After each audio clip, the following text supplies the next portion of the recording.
Շնորհակալություն, հարգելի գործընկերներ, սիրելի հայրենակիցներ, սա իմ առաջին ելույթն է 9-րդ գումարման ազգային ժողովում եւ ես նույնպես ցանկանում եմ շնորհակալություն հայտնել մեր քաղաքացիներին մեզ տված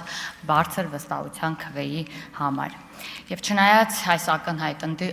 իրողությանը, պետք է նշեմ, որ մեր ընդդիմադիրները, ինչպես եւ արդեն մեկ ամիս շարունակ եւ նաեւ այստեղ անընդհատ կասկածի տակ են տնում ժողովրդի վճռական քվեն։ Նախ հայտարարում են, թե իբր ազգային ժողովը լեգիտիմ չէ, բայց ինչպես տեսնում ենք, նրանք արդեն մանդատներով խորհրդարանում են։ Ճիշտ է, հետո փորձել էին ու նաեւ շարունակում են փորձել արդարանալ իրենց կողմնակիցների մոտ, թե ինչու են մանդատները վերցնում, բայց ինչպես երևում է ապարդյուն, քանի որ այդ արդարացումներն այնքան անհամոզիչ էին, որ դեռ խորհրդարան չեկան, իրենց շարքերից տասնյակներով սկսեցին հեռանալ։ Կամ ասում են, թե կեղծվել են ընտրությունները ու հաջորդ քայլին հայտարարում են, թե ԲՔՊ-ն չի հավաքել 50+%, այլ հավաքել է 49%։ Հիմա հարց. Եթե դա այդպես է, ինչպես դուք եք պնդում ԿՊ-ն ընտրությունները կեղծել է, չէր կարող եւս մի 1500 կամ 2000 ձայն ստանալ ու ապահովել 50+%։ Բայց եթե մենք ընտրությունները կեղծել ենք ու ինչպես ժամանակին ընդունվածքեր ինչքան ուզեցել, այդքան խփել էինք, ոչ միայն 50+ է լինելու, այլ ձեզանից շատերը պարզապես այստեղ չէին լինելու։ Այն որ մենք հավաքել ենք 49%, եւս մեկ անգամ ապացույցում է ընտրությունների ժողովրդավարական բնույթը եւ այն, որ ոչինչ չի կեղծվել։ Իհարկե այս մտածումն ու մշակույթը ձեզ համար խորթ է, որովհետև ձեր քաղաքական մշակույթը սնվում է այլ ժամանակներից, որտեղ ինչքան ուզում այնպես խփում էին, որտեղ 49%-ը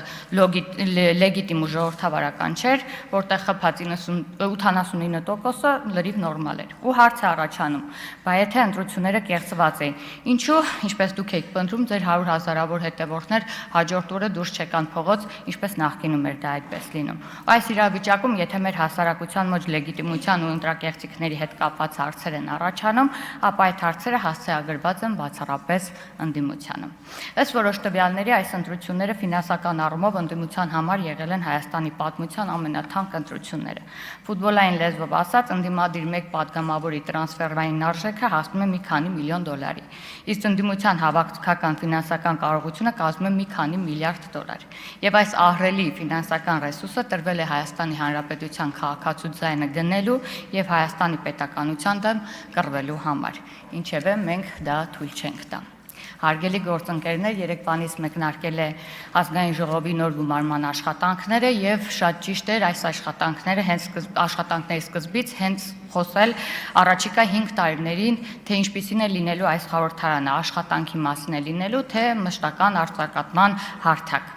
Քաղաքակիրթ քննարկման թեման, որը ծավալվեց պարզապես լավ վարքի հարց չէ։ Խոսքը պետության նկատմամբ մեր պատասխանատվության մասին է, որովհետև խորհրդարանական աշխատանքը նաև երևում, թե որքան հասուն է մեր քաղաքական համակարգը։ Ոչ ոք չի սպասում, որ այս դահլիճում հնչելու են նույն կարծիքները։ Ընդհակառակ այստեղ պետք է հնչեն տարբեր, նույնիսկ իրարամերժ տեսակետներ, բայց այդ տարբերությունը պետք է դառնա բանավեճ, առաջարկ, աշխատանք, ոչ թե անվերջ աղմուկ, բոյկոտ եւ խորհրդարանի աշխատանքների խափանում։ Սրա մասին խոսում են ոչ թե տեսականորեն, այլ մենք դրա 5 տարվա փորձն արդեն ունենք։ Հիշենք նախորդ գումարման հենց առաջին նիստը։ Ընդդիմադիր պատգամավորների մի մասը հրաժարվեց բարձրաձայն արտասանել երթման տեքստը։ Ոմանք փոխեցին իրենց հայտարարություններով այդ տեքստը, ոմանք ընդհանրապես չերթվեցին։ Բայց պատգամավորի երթումը, սիրելի հարգենակիցներ, սիրելի ընդդիմություն, իշխանության եւ մեծամասնության տրված խոստում չէ։ Դա պարտավորություն է Հայաստանի Հանրապետության եւ մեր քաղաքացիների առաջ։ Ես այն ժամանակ առաջարկությամբ հանդես եկա, որ պատգամավորները գոնե ստորագրեն երթման տեքստի տակ։ Նպատակը շատ պարզ էր։ Անկախ մեր քաղաքական տարաձայնություններից, քաղաքացին պետք է վստահ լինի, որ իր ընտրած պատգամավորը ընդունում է պետության առաջ իր պատասխանատվությունը։ 5 տարի անց այս դահլիճում տեսնում ենք նաև այդ վարքագիծը դրսևորած ուժի արդյունքը։ Այն ուժը, որ նախորդ գումարման սկզբում ուներ 29 մանդատ, այսօր ունի 12 պատգամավոր։ Սա պարզապես թվերի փոփոխություն չէ։ Սա մեր ընտրողի հստակ գնահատականն է։ Հայաստանի քաղաքացին չի պատժում ընդդիմադիր լինելը։ Նա գնահատում է՝ արդյոք աշխատել եք, Արդյոք այլընտրակ առաջարկել եք, թե պարզապես խանգարել եք խորհրդարանի աշխատանքը։ Երեք նույն պատկերը մասամբ կրկնվեց։ Ձեզանից ոմանք երթումը բարձրաձայն չարտասանեցին, բայց բոլորը ստորագրեցիք դրա տակ։ Այս ստորագրությունը ձևականություն չէ։ Դրանով դուք ընդունել եք եւ падգամավորի կարգավիճակը եւ դրանից բխող պարտավորությունները։ Մանդատից հնարավոր չէ վերցնել միայն իրավունքները ու մի կողմ դնել պատասխանատվությունը։ Այո, ընդդիմությունը պետք է քննադատի իշխանությանը, պետք է կոշտ հարցեր տա, բայց ընդդիմության ուժը երևում է ոչ թե նիստը խափանելու, այլ փաստարկ ներկայացնելու, աշխատելու եւ համոզիչ այլընտրանք առաջարկելու կարողությամբ։ Ուրեմն ընտրությունը ձերն է։ Կարող եք այս գումարումը սկսել նոր էջից, ինչը ձեզ առաջարկվել է այն է զրոյական կետից եւ աշխատել։ Կարող եք նաեւ շարունակել նույն ճանապարհը, որին ընտրողն արդեն տվել է իր գնահատականը, բայց մանդատ ստանալուց հետո աշխատելը այլևս ցանկության հարց չէ։ Դա ձեր պարտականությունն է։ Հիմա, ինչպես եւ ես էլ էի խոստացել, չեմ հապաղի եւ ես ձեզ նույնպես այդ հարցը կտամ, պարոն Կարապետյան, դուք եւ ձեր քաղաքական ուժը նախընտրական քարոզարշավի ընթացքում այդ մի պնդումը անընդհատ ամենօրյա ռեժիմով արել եք, թե անմիջապես մեր ընտրվելուց հետո 300,000 ադրբեջանցի գալու է Հայաստան։ Անցել է շուրջ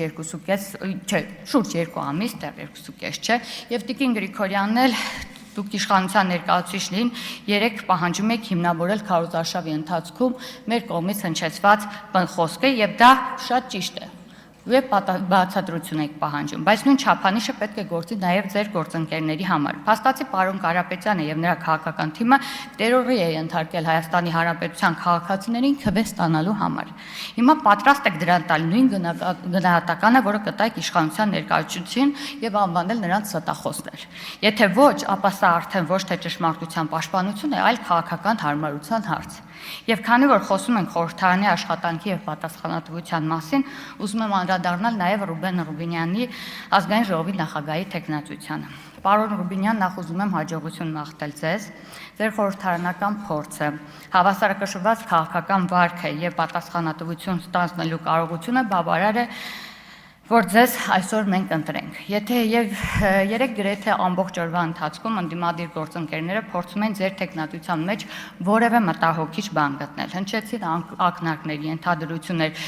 քաղաքական կենսագրության վերաբերյալ մեկնաբանություններ։ Քննարկումներն այնքան երկարվեց, որ մի պահ թվում էր, թե հեսա մի ինչ-որ մի բան կհնչի, բայց այդպես էլ չհնչեց։ Եվ ընդդիմության համար մի փոքր անհարմար արդյունք ստացվեց, որքան շատ խոսեցին ձեր մասին, այնքան ավելի պարզ դարձավ, որ տեխնացության դեմ որևէ բովանդակային փաստարկ չկա, բայց եթե մեկ ամբողջ օր անց լրությունը այդպես էլ չի գտնվել որևէ տրամաբանական փաստարկ, ապա ամենաճիշտ որոշումը կլինի Ռուբեն Ռուբինյանին ընտրելը։ Գուցե դա ձեզ համար կլինի անսովոր քայլ, բայց երեկվա քննարկումից հետո գոնե ամենատրամաբանվածը։ Շնորհակալ եմ։ Հավանիչ տեսանյութը եւ բաժանորդագրվիչ նորությունները բաց չթողնելու համար